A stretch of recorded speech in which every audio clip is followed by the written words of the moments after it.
نحمده ونصلي ونسلم علی رسول الکریم، اما بعد۔ نبی کریم رؤوف رحیم صلی اللہ علیہ وآلہ وسلم کی مبارک زندگی کی جھلکیاں پیش کی جا رہی ہیں تسلسل کے ساتھ۔ اللہ تعالیٰ کا شکر ہے اور اللہ تعالیٰ سے دعا ہے کہ ہم اس کام کو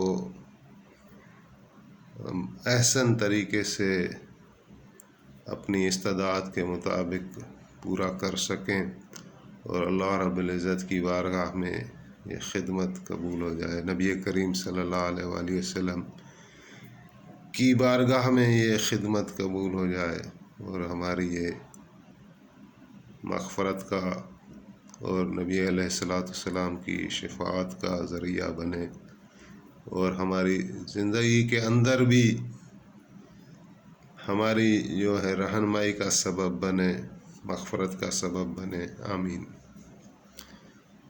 تو اگلی قسط میں حضرت جعفر کا پیش ہونا اور تقریر کرنا بیان کیا گیا۔ اس کے بعد جو اہم واقعہ آتا ہے سن 6 نبوی میں، جبکہ نبوت کو 6 سال گزر چکے تھے، تو ابو جہل لعین جو ہے پہلے بھی واقعات آئے کہ نبی علیہ السلام کو بڑا ستاتا تھا۔ تو ایک مرتبہ حضور علیہ السلام صفا جبل پر گئے تو یہ کفار مکہ اپنے بتوں سے دعا مانگ رہے تھے کہ محمد علیہ السلام کو کوئی نقصان پہنچے، وہ آپ بتوں کی توہین کرتا ہے اس طرح۔ تو آپ بھی وہاں پہنچ گئے اور آپ نے فرمایا ان کافروں کو کہ مجھے بڑا تعجب ہے اور افسوس ہے تمہاری حالت فکر پر کہ تم ان سے مانگ رہے ہو جو تم سے بھی کمتر ہیں۔ تم دیکھتے ہو، سنتے ہو، بولتے ہو، کھاتے ہو، پیتے ہو، اور یہ ایسے بت ہیں پتھر کے بنے ہوئے جو تم سے بھی ابتر ہیں، نہ یہ سن سکتے ہیں نہ یہ بول سکتے ہیں۔ تو اس پر جو ہے وہ 3 کافر تھے، ایک ابو جہل تھا، 2 دوسرے ساتھی تھے، نبی کریم صلی اللہ علیہ وآلہ وسلم کے سامنے آئے اور حضور کے ساتھ جو ہے وہ لڑے، گستاخی کے ساتھ پیش آئے اور مار پیٹ کی، جس کی وجہ سے نبی کریم صلی اللہ علیہ وآلہ وسلم کے وضحا والے چہرے سے خون نکل آیا اور آپ جو ہے وہ خانہ کعبہ قریب ہی ہے صفا جبل کے، خانہ کعبہ میں بیٹھ گئے۔ تو وہاں حضرت بی بی خدیجہ رضی اللہ تعالی عنہا کو پتہ چلا تو وہ دوڑتی ہوئی اور نبی علیہ السلام کا مبارک چہرہ دھویا، صاف کیا، آپ کو تسلی دی، فرمایا وَانْكُرُوا إِنَّهُمْ لَا يَعْلَمُونَ إِنَّكَ رَسُولُ اللَّهِ إِلَيْهِمْ، کہ یا رسول اللہ آپ کی قوم نہیں جانتی کہ آپ ان کی طرف رسول بن کے آئے ہیں، یہ آپ کی معرفت کا انکار کر رہے ہیں۔ وَانْكُرُوا مَعْرِفَتَكَ فَإِنَّهُمْ لَا يَعْلَمُونَ أَنَّكَ رَسُولُ اللَّهِ إِلَيْهِمْ۔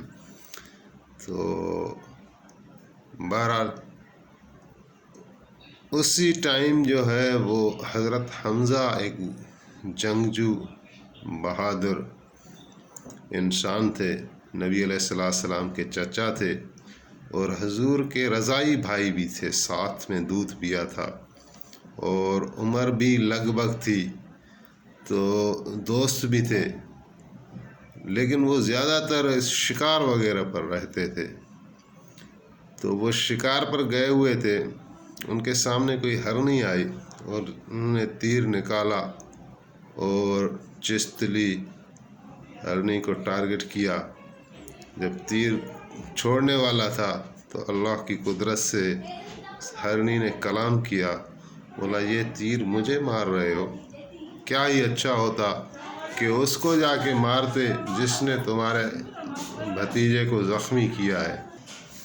تو حضرت حمزہ کو بڑا تعجب ہوا اور اس نے اس ہرنی کو تیر نہیں لگایا اور فوراً واپس آ گئے، اور آ کے جو ہے وہ دریافت فرمایا تو پتہ چلا کہ نبی کریم صلی اللہ علیہ وآلہ وسلم کو ابو جہل نے زخمی کیا ہے۔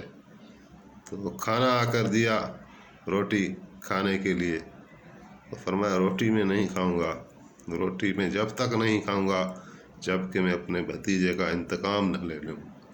اور پھر فرمایا کہ یہ کس طرح ہوا، ابو جہل کی اتنی طاقت، اتنی جرت، یہ کس طرح ہوئی، جناب ابو طالب کہاں تھے؟ تو بتایا گیا کہ ابو طالب جو ہیں وہ شہر سے باہر ہیں، کسی کاروبار کے سلسلے میں یا کسی سلسلے میں بھی شہر میں نہیں تھے۔ تو پھر فرمایا کہ عباس کہاں تھے؟ تو بتایا گیا کہ عباس ادھر ہی تھے، لیکن یہ جو ہے وہ پروانے کی طرح گھوم رہا تھا اور دشمنوں کو منت سماجت کر رہا تھا کہ اس کو چھوڑو۔ پھر فرمایا ابو لہب، تو کہا وہ تو لعین، وہ تو خود ہنستا تھا اور کہتا تھا کہ ہاں ہاں اس کو مارو، یہ جادوگر ہے۔ تو وہی تیر کمان لے کر جو ہے وہ ابو جہل کے پیچھے گیا، اور ابو جہل اسی مقام پر، صفا والے مقام پر بیٹھا ہوا تھا۔ تو اس نے وہی تیر جو ہے اس کو ایسا لگایا کہ اس کے جو ہے نا سر کے یعنی ایک زخم آ گیا اور خون بہنا شروع ہوا۔ تو اس کے ساتھ دوسرے لوگ تھے شریر، وہ اٹھے کہ حضرت حمزہ سے انتقام لیں یا لڑیں، لیکن ابو جہل نے ان کو منع کیا، کہا کہ نہیں نہیں، اس کو چھوڑ دو، اس کو حق پہنچتا ہے، میں نے بھی اس کے بھتیجے کو جو ہے مارا ہے۔ تو یہ خانہ جنگی سے بچنا چاہتے تھے، لیکن حضرت حمزہ نے جس جوش و جرت کے ساتھ گئے، اور جو وہاں آپ نے کلام فرمایا ابو جہل سے، کہا کہ تم میرے بھتیجے محمد علیہ السلام کو مارا ہے، یا تمہیں نہیں پتہ میں بھی اس کے دین میں ہوں۔ حالانکہ ابھی تک حضرت حمزہ اس دین میں داخل نہیں ہوئے تھے باضابطہ طور پر، لیکن اس جوش جو خون کے رشتے میں ہوتا ہے، اس حمیت اور غیرت کی وجہ سے جا کے بول دیا کہ میں ان کے دین پر ہوں۔ اور پھر نبی علیہ السلام کے پاس آئے تو کہا کہ بھتیجے، میں نے آپ کا انتقام لے لیا ہے، آپ کو جس شخص نے تکلیف پہنچائی، درد پہنچایا، میں نے بھی اس کا ساتھ ایسا کیا ہے۔ تو آپ نے فرمایا چچا جان، میں اس پر نہیں خوش ہوتا کہ آپ نے میرے دشمن سے انتقام لیا ہے، میں تو تب خوش ہوں گا جب آپ میرا کلمہ پڑھیں گے، میرے اس دین میں داخل ہوں گے۔ تو پہلے حضرت حمزہ نے سلام کیا، لیکن آپ نے اس کا جواب نہیں دیا 1-2 مرتبہ۔ تو پھر حضرت حمزہ نے جو ہے وہ آپ کو جھپی لگائی، گلے لگایا، اور نبی علیہ السلام نے بھی اپنا دکھڑا ظاہر کیا۔ آپ نے فرمایا کہ چاچا، میں چونکہ یتیم پیدا ہوا، میرا باپ بھی نہیں ہے اور میرا کوئی بھائی بھی نہیں ہے، تو اس لیے لوگ مجھے ستاتے ہیں۔ تو حضرت حمزہ نے کہا کہ نہیں، ہم سب آپ کے ساتھ ہیں۔ تو پھر آپ نے فرمایا کہ میں آپ سے تبھی خوش ہوں گا جب آپ میرے دین میں داخل ہوں گے۔ تو حضرت حمزہ کہنے لگا کہ میں نے سنا ہے کہ آپ کے اوپر کلام نازل ہوتا ہے، اللہ تعالیٰ کا کلام نازل ہوتا ہے، وہ آپ مجھے بتائیں۔ تو نبی علیہ السلام نے قرآن پاک کی تلاوت کی، اور آیات جب حضرت حمزہ کے سامنے پیش ہوئیں، ان میں اللہ کی بڑائی بیان کی گئی تھی کہ اللہ تعالیٰ کے لیے ہی زمین و آسمان ہے، اور جو کچھ بھی ہے وہ اس اللہ کی ملکیت ہے، اللہ تعالیٰ کے قبضہ قدرت میں ہے۔ تو کلام پر بہت اثر ہوا، اور اسی طرح جو ہے وہ حضرت حمزہ بھی دین اسلام میں داخل ہو گئے۔ یہ بڑا کفار پر سخت تھا، کیونکہ حضرت حمزہ ایسی شخصیت تھی جو طاقت کے حساب سے، جوش کے حساب سے، ایک ان کا الگ اپنا نام تھا، ایک دبدبہ تھا۔ تو کافروں کو بڑا یہ رنج پہنچا، کہ یعنی حضرت حمزہ بھی اسلام میں داخل ہو گئے۔ اس کے بعد جو دوسرا بڑا واقعہ آتا ہے وہ ہے حضرت عمر فاروق رضی اللہ تعالیٰ عنہ کا مسلمان ہونا۔ یہ وہی ہے 6 ہجری میں، یعنی یہ 2 واقعات اہم ہوئے۔ ایک تو حضرت حمزہ داخل ہوئے اسلام میں، اور 3 دن کے بعد کم و بیش حضرت عمر فاروق بھی اسلام میں داخل ہو گئے۔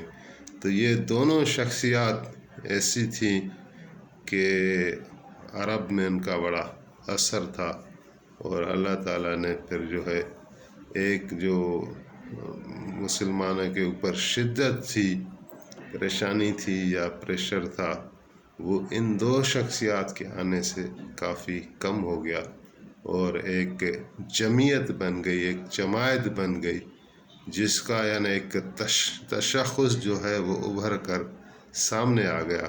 تو حضرت عمر فاروق کے ایمان لانے کا واقعہ جو ہے وہ انشاءاللہ اس میں اگلے ایپیسوڈ میں بیان کیا جائے گا۔ دعا اللہ تعالیٰ ہمیں اس سے مستفیض ہونے کا جو ہے وہ موقع دے اور مستفیض کرے، اور ہم فیضیاب ہوں، کیونکہ قرآن اور سنت، قرآن اور حدیث یہ بہت اعلیٰ سرچشمے ہیں اسلام کے، اور اسی سے جو ہے وہ مسلمانوں کا کام ہے کہ زیادہ سے زیادہ تعلق رکھیں قرآن سے، ایک حدیث سے، قرآن سے اور سیرت سے، کیونکہ اگر کلام پاک بھی پڑھیں گے تو وہ بھی آپ کو سیرت پاک کی طرف لے جائے گا۔